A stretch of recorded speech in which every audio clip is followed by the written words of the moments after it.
We finally made it. Let us give ourselves a tap on the back as we all deserve it.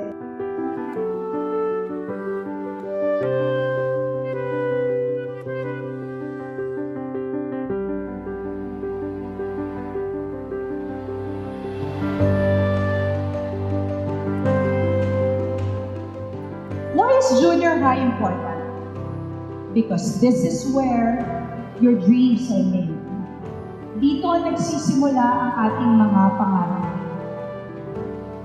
That's why it is important that your dreams are big. So you can strive for it, keep that alive, and do not settle.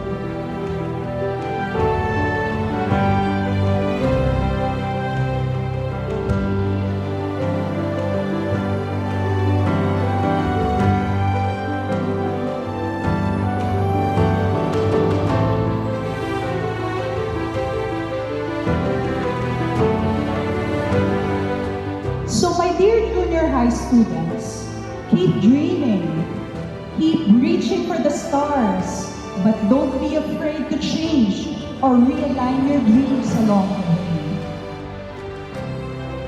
4 years is indeed a short time, but I hope this is not the end.